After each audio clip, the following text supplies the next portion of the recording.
ایک بحری جہاز میں سفر کے دوران کافی سارا بوجھ تھا۔ سمندری طوفان آ جانے کی وجہ سے وہ جہاز ہچکولے کھانے لگا۔ جہاز ڈوبنے کے قریب تھا کہ اس کے کپتان نے تجویز پیش کی کہ جہاز پر بوجھ ہلکا کرنے اور زندہ رہنے کے لیے ضروری ہے کہ کچھ سامان سمندر میں پھینک دیا جائے۔ انہوں نے متفقہ طور پر اس بات پر اتفاق کیا کہ اگر ایک سوداگر کا سارا سامان سمندر میں پھینک دیا جائے تو یہ جہاز ڈوبنے سے بچانے کے لیے کافی ہوگا۔ جس تاجر کا سامان پھینکا جانا تھا اس نے اعتراض کیا کہ اسی کا سارا سامان کیوں پھینکا جائے، اور تجویز پیش کی کہ سارے تاجروں کے سامان میں سے تھوڑا تھوڑا پھینکا جائے تاکہ نقصان تمام لوگوں میں تقسیم ہو اور صرف ایک شخص متاثر نہ ہو۔ تب باقی سارے تاجروں نے اس کے خلاف بغاوت کی۔ وہ چونکہ ایک نیا اور کمزور سوداگر تھا، اس لیے انہوں نے اس کے سامان کے ساتھ اسے بھی سمندر میں پھینک دیا اور اپنا سفر جاری رکھا۔ سوداگر نے لہروں کے ساتھ لڑائی کی یہاں تک کہ وہ بے ہوش ہو گیا۔ جب اسے ہوش آیا تو معلوم ہوا کہ لہروں نے اسے کسی نامعلوم اور ویران جزیرے کے کنارے پھینک دیا ہے۔ سوداگر بہت مشکل سے اٹھا اور سانس لیا، یہاں تک کہ وہ گھٹنوں کے بل گر گیا اور خدا سے مدد کی درخواست کی اور کہا کہ وہ اسے اس تکلیف دہ صورتحال سے بچائے۔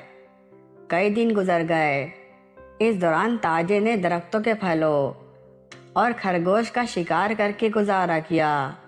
وہ قریبی ندی سے پانی پیتا اور رات کی سردی اور دن کی گرمی سے اپنے آپ کو بچانے کے لیے درخت کی لکڑی سے بنی ہوئی ایک جھونپڑی میں سوتا۔ ایک دن تاجر اپنا کھانا بنا رہا تھا تو تیز آندھی چل رہی تھی۔ اس کی لاپرواہی کی وجہ سے اس کی جھونپڑی میں آگ لگ گئی، لہٰذا اس نے آگ بجھانے کی کوشش کی لیکن وہ کامیاب نہ ہوا، یہاں تک کہ آگ نے اس کی پوری جھونپڑی مکمل طور پر جلا ڈالی۔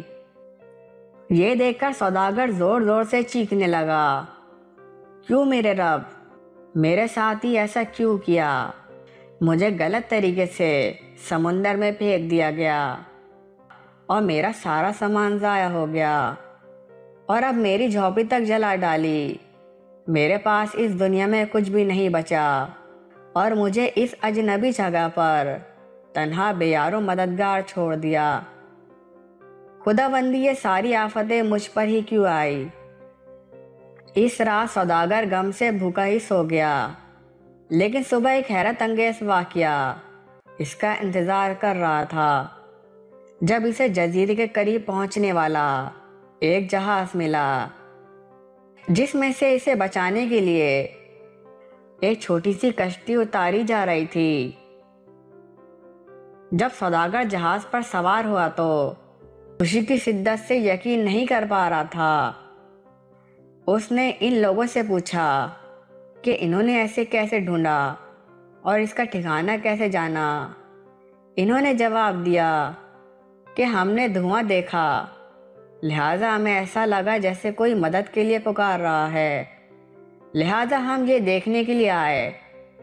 جب اس نے ان کو اپنی کہانی سنائی کہ کس طرح اسے ناجائز طریقے سے سوداگروں کے جہاز سے پھینک دیا گیا، تو انہوں نے اسے بتایا کہ سوداگروں کا جہاز منزل تک نہیں پہنچا کیونکہ ڈاکو نے اس پر چھاپا مارا اور ان کا سب کچھ لوٹ لیا اور لوگوں کو مار ڈالا۔